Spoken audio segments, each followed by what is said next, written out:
So the last thing that we're going to cover mostly falls under Ken, Chapter 3, Constitution. So the Constitution and appeals all fall under Ken's position in the appeals board.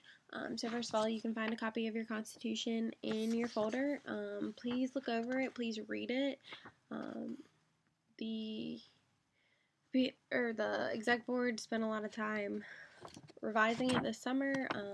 This is how our organization is run. Every rule that we follow is in here. If you ever have a question about, well, why are we doing it this way, it's in here. This is how we choose our advisor. This is how we choose our committee heads, our exec board, our everything and anything that has to do with our organization. All the information can be found in here. So if you're interested in running for a position next semester or next year, requirements can be found in here. If you're interested in changing something in the Constitution, how to do that can be found in here. Every year we make amendments to our Constitution to keep it updated, to keep it with what our general body members want.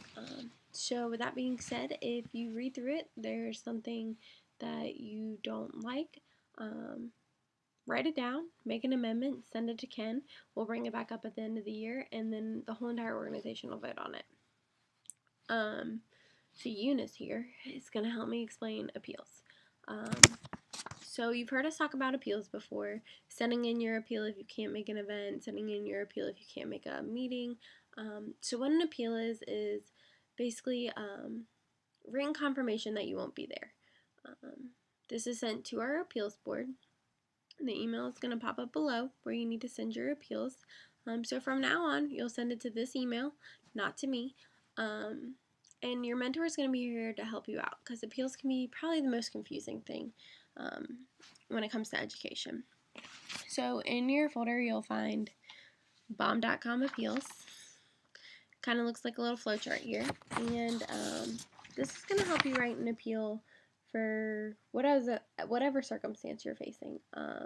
So whether it be personal, whether it be work-related, whether it be class-related, you can follow these if your excuses don't fall under any of those categories, but this is definitely going to be your guide. So take a look at it, go step by step, literally write your email with, copy and paste these little bullets and write underneath it what's going on. It'll definitely help you out. So as far as appeals go, I'll give you kind of a mock one.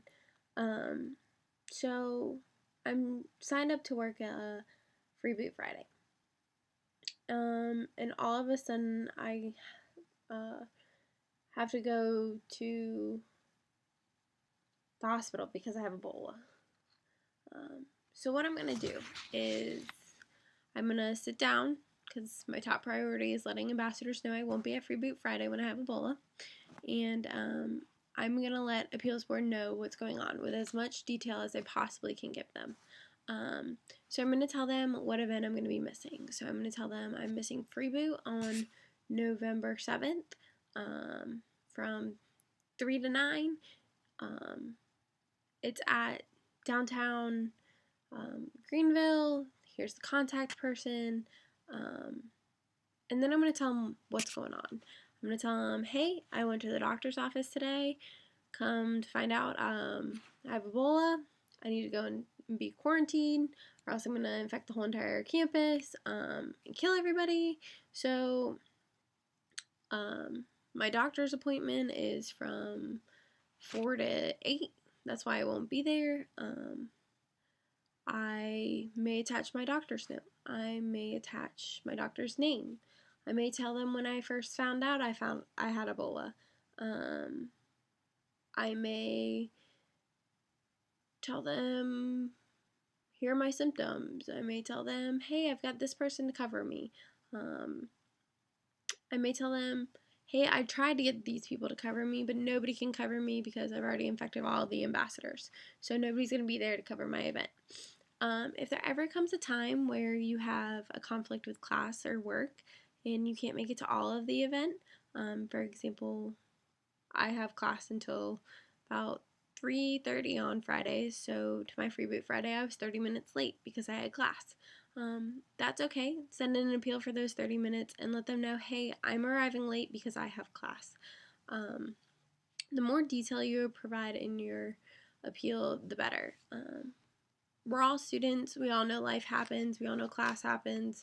We all know last minute cramming happens. Just be open and honest with the appeals board, and they should be pretty lenient with you. As far as the appeals board's job is, they're going to sit down and they're going to look at your appeal. They're going to see what you said, how much of an effort you wrote in your appeal. Did you make an effort to cover your event? Did you make an effort to be there? Then they're going to decide, what should we do with this person's appeal? They can either approve your appeal or unexcuse your appeal. So an approved appeal means that, okay, we understand you're missing.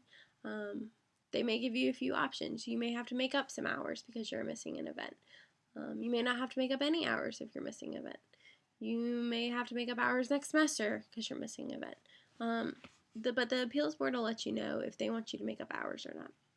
As far as the other option, unexcused appeals are going to count as an absence. You can only get 3 unexcused absences or appeals on your checklist, and then you're up for probation or expulsion.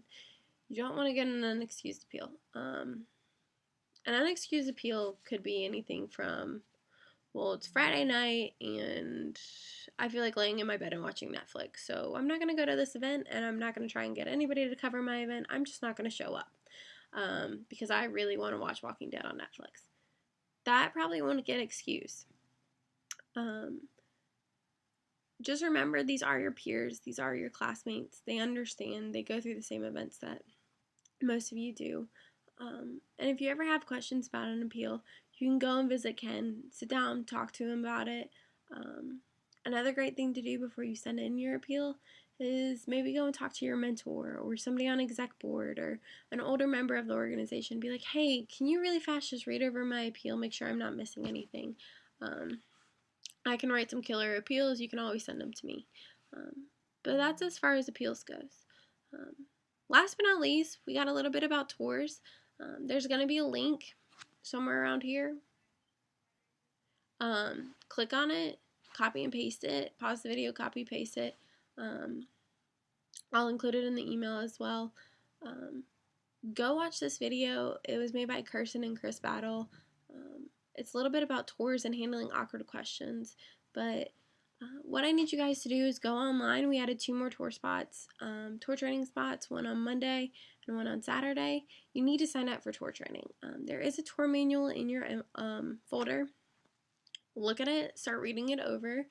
You'll be surprised how much you know about our school, but this is all information that we need to present on tours. Tours last about 2 hours. They are walking tours, so make sure you have on good tennis shoes when you're out there. Put on your purple and gold Toms. Get excited. Tours are probably one of my favorite things. As far as you guys go, you should probably shadow a few tours. Again, Charlie's a great one to shadow. Ashland's a great one to shadow. There are some new members who are tour guides or OAs. There are probably some great people to shadow. Everybody gives a tour differently. If you come on my tour, I tell lots of quirky stories. I kind of take you through a day in the life of me as a student. I share a lot of personal experiences. I know other people share a lot of facts and dates and statistics and that type of stuff. Everybody kind of does it differently. You'll hear about the squirrels on my tour. But tours are really fun. It can be a little overwhelming at first. So we want you guys to practice. That's why we're having you do a piggyback tour. You do need to give a tour with somebody else this semester. So make sure you get tour trained really fast. If you need to, make note cards. Ask your mentor if you can give them a tour one evening. Be like, hey, I just want to take you around campus, give you a tour like I would a prospective student. Mentor-mentee hours. But let's see, as far as tours go, tours are all traditional attire. So that means your polo, your khaki pants, closed-toed shoes, name tag. You want to be as professional as possible. You are representing our school. You're trying to get these pirates to come here. We want them to get excited about our school, teach them our chants, teach them purple and gold. But we also want to be respectful and represent ourselves well. Thanks for watching, guys. I hope it wasn't too bad, too long. Only about 30 minutes. But be sure now you need to take a quiz. Both you and your mentor have to take the quiz. So I need 2 separate quizzes from you guys. It's not hard. It's just to make sure that you understand it. And from here on out, if you have questions, ask your mentor. That's what they're there for. Ask me. This is what I'm here for. Ask the exec. That's what they're there for. We're all willing to help you out and get you going. So I hope this video has helped recap some stuff, get you started. I know you guys are going to do great. If you have any questions regarding anything at all, come and see me. I'll be around campus all week. Love you guys. Bye.